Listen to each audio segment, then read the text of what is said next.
Hey guys, how's it going? Robert Warshank here, and in this video we're going to be going over the best slash most popular decks in Hearthstone. We're going to cover all the classes, and basically when you queue into rank ladder, what you're going to be seeing, 95% of the time when you're versing their decks. So obviously all of these decks that we're going to cover are very, very good. They're very, very popular, and they definitely can get you most likely the rank that you're hoping to get if played correctly. Keep in mind that the deck lists I'm going to show you are my particular deck lists, like, hit or miss on a couple tech cards, but besides that, the core of the deck is the core of the deck. It does what it does, and it does it very good, plus or minus what kind of I put in there, because I feel that's what's really good right now, and that's what I'm playing with. So without further ado, let's get into it. First class we're going to cover is Mage. And this is going to be the Summoner's Mage, or the Big Mage, or the Hand Mage. So the cards that make this deck really, really, really good right now. If I'm good at editing, maybe I'll pop up some cards, but I'm not going to pop up every single one, but I'll pop up really notable ones, and that's going to be the Mountain Giant plus the Conjurer's Calling. So these two cards in the early stages of the game is what makes this deck really blow out other decks. Just the fact that you, most of the time, depending on how you draw, you're playing Mountain Giant on turn 3, turn 4, turn 5. For there, you follow that up with a Conjurer's Calling. You summon, two more minions that one of them is going to either be a 7/8 with taunt or another Mountain Giant, and from there you just continuously keep pressure on the board. There's other things in the deck that allow you to sort of come back or stall the game until you can get more big minions to use more Conjurer's Calling, or you use Khadgar with like Power of Creation, or again another Conjurer's Calling. But the core of the deck is Conjurer's Calling, Power of Creation, Khadgar, and using them on big minions. So Astromancer, Giggling Inventor, Caligos, Mountain Giant, things like that. So really, really good deck right now. Probably one of the best decks on ladder right now. The only problem is that it does have a slight issue playing against more aggressive style decks. So maybe some sort of token Druid, because this deck doesn't really have a lot of AoE. It's very minion centric, and then also doesn't really have a ton of healing. So Tempo Rogue, Leroy, Waggle Pick, Leroy, but that's why we run two Acidic Swamp Oozes. So besides that, this is basically the main mage deck you're going to see. There's some tempo mage decks running around, but none of them have been like refined to the point where I want to show you. And almost every tempo mage deck on ladder that you're going to see is going to be different. There's not like some standard version like I'm showing you here. So we're actually going to skip that, and this is just the main mage deck that we're going to cover. Following up, we've got the Bomber Hunter. So at the beginning of the expansion, we saw a lot of like mid-range Hunter, and we're still seeing a little mid-range Hunter, but almost all of the mid-range players are moving to this more aggressive style, hybrid mech slash aggressive slash bomber Hunter. So it just really has an explosive start, can do basically, it's either playing minions or doing damage to your opponent's face every turn, or your face if you're going against it, and just has a ton of synergies. It has a ton of ways to put mechs on the board, and if you don't deal with those mechs, it uses the magnetic to be able to combine the two together to attack your face. The bombs on their own does 2 damage each, which adds up over time. Boommaster Flark, again, kind of the finisher in the deck. The curve is very, very light, so like I said, being able to play basically a minion or deal damage every single turn is what this deck does best. It's a very cheap deck too. We actually just released our budget deck on this, hopefully, and I think I did, or I should be out soon. So maybe I'll put like a card at the top or a link. We used to do like what was it called, annotations, but YouTube took that away, so I don't even know what I can do. Maybe I can do something, we'll see. But anyway, a very cheap, very aggressive style hunter deck, and very good. You know what I mean? It's pretty simplistic. There's not like a lot of core mechanics to it. It's basically just go face and play a bunch of shit. The next deck that we're going to cover is going to be the Mech Hunter. So this is a more control-esque, value-oriented hunter list. Me personally like the control decks, and this is the deck that I enjoy the most out of all of the hunter decks right now. It's just a really good deck, does fantastic against the warrior. So if you don't like fatigue warrior, you don't like bomber warrior, this deck tears them up. It also does really well against any sort of control warlock. It does fantastic against control shaman. it's well rounded. Again, you know, some of the problems it does have is the more aggressive style decks, so like Zoo and Token, Druid are some of its weaknesses. But besides that, if we look at like the most powerful cards in the deck, we're gonna see like not Spider Bomb, 9 lives, and surprisingly Oblivtron. Also the Fireworks tech, you know, using Fireworks tech on Oblivtron, or just the mechanical whelp itself. Even Spider Bomb is insane. We've got the Undertaker in here because it can copy all of our really good minions' death rattle, so it's kind of just like a value, huge value generation at the end. Again, it's not really needed. If you don't like the Undertaker, you can put it in something else, but I found he's just a really solid card for 8 mana in this particular deck. I've had a lot of fun with him. So overall, super value oriented hunter. Again, a little bit slower than some of the other ones, but again, it has like the ability to, like, it never runs out of steam. I mean, you just have great things to do every turn throughout the whole game. It's not like the Bomber Hunter, where if like you don't win the game by turn roughly later stages, maybe 6 to 8, you know, the deck really struggles to kind of like finish it off, while this deck right here just throughout the whole game pumps in big daddy damage, and that's what we like. Honestly, that is what we like. So taking a look at, I believe, Priest. So, whoops, we didn't change the wallpaper. Yeet. We have the Wall Priest or the Combo Priest. The core of this particular deck is to use the Divine Spirit Inner Fire combo on huge minions like, you know, the Enforcer, the Damaged Steglatron, the Witchwood Grizzly. And normally when we play these cards, their health isn't really the highest, because as we know, the Grizzly, you know, depending on how many cards in our opponent's hand, its health is decreased. The Stegtron, you know, depending on when it's played, you know, it damages itself, so it's not at full health. But when you use the card Mass Resurrection, it ignores all of these battle cries, which makes the cards have their maximum health, which, and then if you double, you know, a 12 twice, you know, we're going up to 48, and then we can kill our opponent in one single turn. It also does really well against aggressive style decks, because almost every minion in the deck has taunt. So, you know, dealing with like a 2-14, a 3-12, you know, a 5-12, I mean, they're just gonna run out of value in minions eventually. Plus, it has a ton of removal, you know, Mass Hysteria, Double Shadow Word Pain, Double Shadow Word Death. It has the Forbidden Words. There's a lot of removal in the deck. There's a lot of big taunt minions, and then you have the OTK potential. So very solid deck. Again, pretty cheap, you know, 6,000 dust. You know, we were looking at the Hunter before, it was like roughly 4,000 dust. So a lot of these decks that we're covering aren't necessarily that expensive, and they're really good.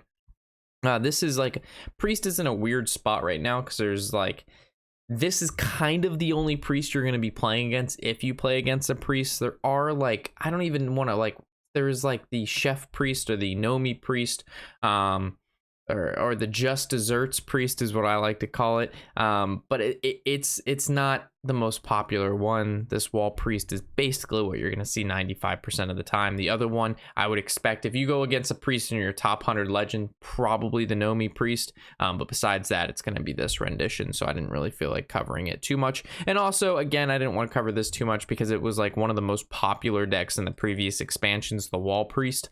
So this functions exactly the same way as the previous Wall Priest functions. Besides, it's just basically not as good. To put it frank, it's just not as good. Looking at the Zoo Warlock list, this is again one of the only Warlock lists, or the Warlock decks that's out there that's good as Zoo. There's not really a really great control Warlock. I would put my control Warlock in here, but again, it's not a really popular deck. So if you're like, Rob, why don't you include your control Warlock, or why don't you include like why didn't you include like Chef Nomi Priest? It's because they're not like super popular. You know, we're trying to go over 40, like what you're gonna see like 95% of the time, guys. So as we know, Zoo Warlock is Zoo Warlock is Zoo Warlock. It's done the same thing for a really long time, and that's throw up on the board with little resilient minions. Now we have cards like Grim Rally in the meta that allows us to buff our board. We've got cards like the Evil Genius, which allows us to create lackeys, which as we know are very powerful. Magic Carpet is a new inclusion into the deck, and what makes it so very powerful to have like 1 mana minions now, because it gives them rush, it gives them +1 attack, and in combination with like Void Walkers and like Argent Squires and Abusive Sergeants. I mean, you could your ability to come back on the board now with Zoo is much higher, and your ability to stay on the board with Zoo is much higher now. And of course, we run cards like Sea Giant because we throw up on the board. The only kind of card in here that like some of you may be looking at, and it's like, hey Rob, you know, why is Archvillain Reform in here? We've heard a lot of good things, we've heard a lot of bad things. You know, if you don't like Archvillain Reform, you can put in Leroy Jenkins. That's fine. If you do like Archvillain Reform, you can keep him in here. I personally like a little spice in my life every now and a while, or now and again.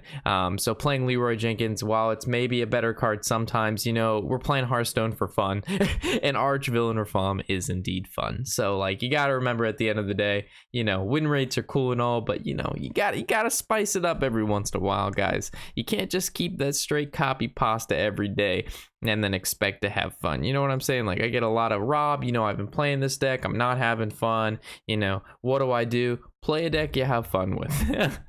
That is my tip to you. So as we know, Zoo, again, not going to cover it too much. I just wanted to mention the new inclusions of the Zoo and what makes it really good right now. Its weaknesses is basically board clears. You know, you don't want to play too heavily into board clears, and if you're playing against another aggressive style deck, your key is to just basically have the board and not lose it. Moving into the Druid, again, Token Druid, the most popular Druid deck right now, and that's basically the only Druid deck you're gonna see. Again, it's like 98% Token Druid, and the rest of it's just like random cards thrown together. So as we know, Token Druid functions almost exactly like the Zoo, but instead of playing minions, the Druid is playing spells to generate those minions, and then we use cards like the Crystal Song Portal to generate the minions for you, because there's very little minions in the deck. So most of the time you're able to generate 3 minions from that. The early stages of the game, you basically have like Acorn Bearer into Dreamway Guardians into Power of the Wild, buffing them on Blessings of the Ancients, landscaping. Most of the time you're going to be able to finish up games with Savage Roar once you have like 4 to 5 minions on the board. A big combo in the deck is like Whispering Wood, Soul of Forest, because it's a very resilient style board. And then towards the later stages of the game, you know, being able to basically play like the Forest Aid because it has Twin Spell, and then Forest Aid, because you basically have 4 of them because you have run 2 and each one has Twin Spell. And the opponent just eventually runs out of board clears for your stuff. And then, like I said, you follow it up with like a Savage Roar or a Power of the Wild. The deck runs in a very linear format. You don't do the same thing every game, but you definitely, like, you know, you just play your minions on the board, finally get a board to stick. You either buff it or finish them off with a big buff. Playing against Druid, you're going to be playing against Token Druid, and you better be ready to clear some of the board states because they've got it. Moving on to Warrior, this is going to be the Fatigue Warrior. So there's 2 big warriors running around right now, and the first one, like I said, we're going to cover is Fatigue. The goal of this deck is exactly how it sounds, is to fatigue your opponent, and basically they run out of resources, and then you win with your basically minimal minions.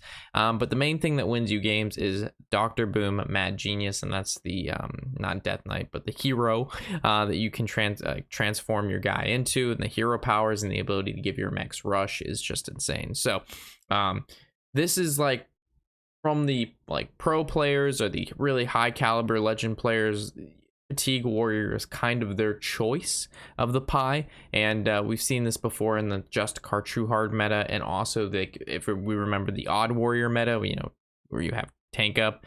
It's kind of just like outliving your opponent. Eventually they run out of resources, and then you kind of just, you don't swarm them down, but you slowly chip away at them. The other warrior deck, however, is the new Bomber Warrior, and a lot of people also, let's go back to the Fatigue Warrior build. You could be like, hey guys, or hey Rob, you know, I see you have Archfish in the deck. Where is the Baleful Banker, or where is the Youthful Brewmaster? Most of the time you just don't need it. You can, if you want to put it in the deck, you can. My list doesn't run it because I haven't been seeing a lot of other control warriors on ladder. I've been seeing a lot of bomber warriors on ladder, and they don't run it, so I don't need to run it. But if you want to put in a Youthful Brewmaster, if you want to put in a Baleful Banker, it's definitely a good option if you're going against a lot of warriors. It's just I recently haven't been seeing them, so it's not in this list. But if you do see them, put it back in the list. It's a pretty good card.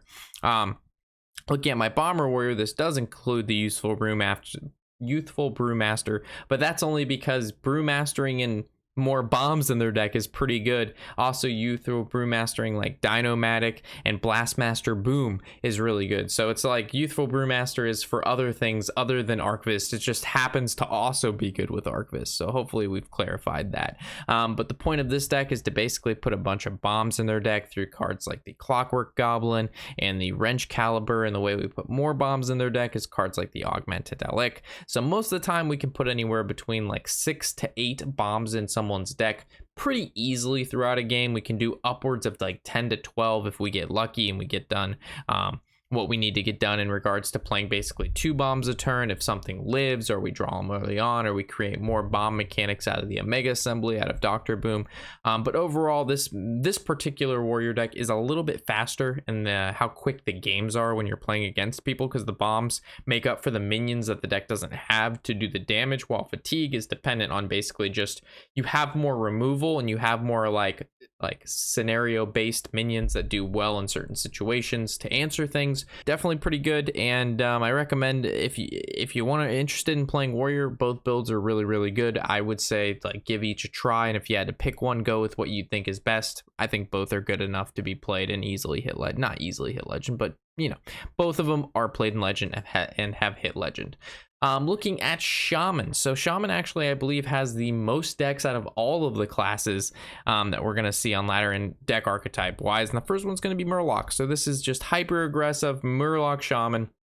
We saw a ton of this in the early stages of the expansion. It's kind of died down, but in the ranks of like 20 through 5, I heard Murloc Shaman is really popular, and almost every time that we played against Shaman, in like about 75% of the time we played against Shaman at ranks 5 through 2, it was Murloc Shaman. So what makes this deck good? The new card Sludge Slurper, Toxfin, but more importantly, the Underbelly Angler is what makes this deck so very good, and it's just infinite Murlocs. If you don't kill the Underbelly Angler, they just never run out of steam, and they run 2 of them. On top of that, they have Soul of the Murloc. Of course, they run 2 Bloodlust, and then of course Hagatha is the late game. You could be like, Rob, why do they run Hagatha? It's basically, if you're going to be playing against like let's say a token druid or a zoo, you're fighting on board the whole game. You've got Hagatha, you drop it.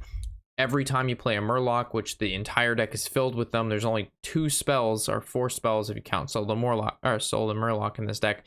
You just have minions every turn, and all those minions are going to generate more spells. Plus Hagatha is really good, so it's more so in the matchup to beat out other control decks in the later stage of the game, and it also actually does pretty well against control decks, but more so, you know, in my opinion, it's more so for the aggro. Besides that, very hyper aggressive deck, very fast, and if the board is left basically unchecked, you kind of just win. Looking at the next one, which is the Big Shaman, we've had a lot of fun with this deck. Actually, it's a good time. This is actually almost card for card the Blizzard recipe, we took out the Totemic Might. I believe, no, it's not Totemic Might. We took out the 1 mana, you know, overkill, summon a totem with Earthshock. There's a lot of minions that have Death Rattle out there right now. There's a lot of buffs going around, so playing 2 Earthshocks actually felt very good. But besides that, it's the Blizzard recipe, and it actually isn't the bad deck. It's probably one of the better Blizzard recipes, and it's most of the time this is what you know, people are playing when they're playing the Big Shaman, because it's just a good deck.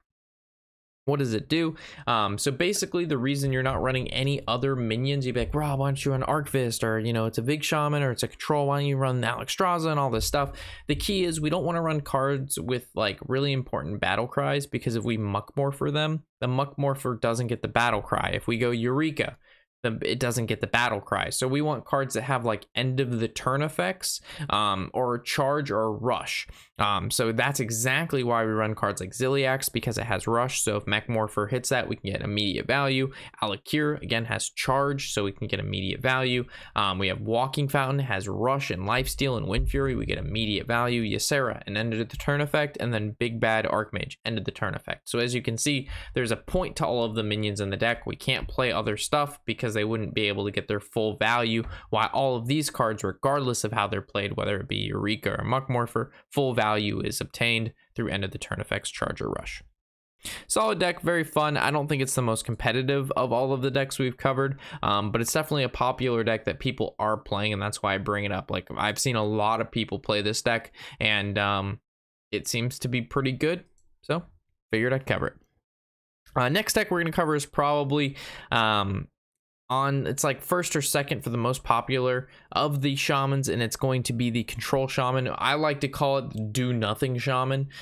I've built a little more aggressive style version of the deck, so I like to think that this version is do something shaman. But if any of you watched the HTC World Championship that just occurred, many of the casters were calling this sort of control shaman do nothing shaman because it's just answers and removals.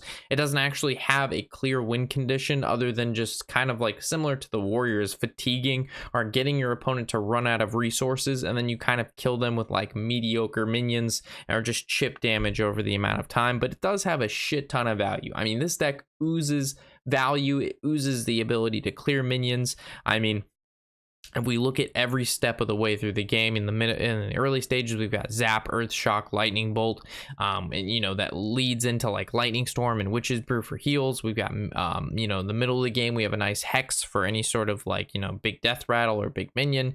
You know, Thunderhead combos with any sort of the Overload effects.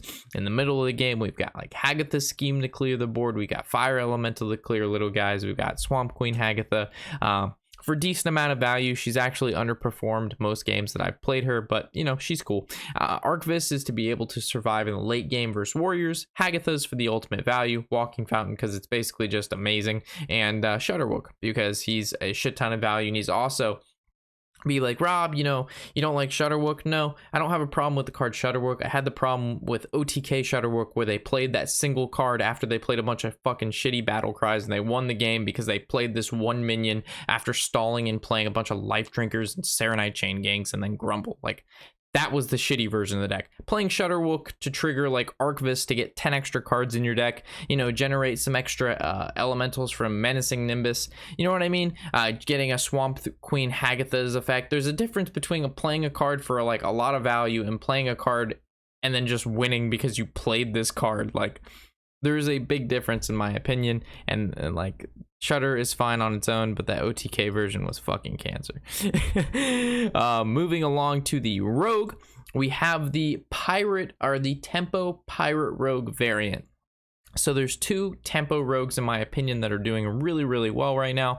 This is the Pirate Rogue, more aggressive style, and it runs like the South Sea Deckhand. It runs the Deadly Poisons. It runs Captain Greenskin, and then of course the Leroy Jenkins with Waggle Pick, which is insane. This is probably one of the most this rogue deck's probably the best deck in the game and the most popular deck in the game right now. I mean, I want to say third or fourth game is against a rogue, and they're running some form of tempo rogue. You know, whether or not they're playing exactly this list, you know, it's going to be this list plus or minus 3 cards. It just has like really big burst potential, and it has very powerful turn 3 to 5 plays. You know, Evil Miscreant's insane. Making a giant Edwin early is you know, pretty easy for them with the Shadow Steps, the Preps, the Backstabs, a bunch of 1-drops, 2-drops.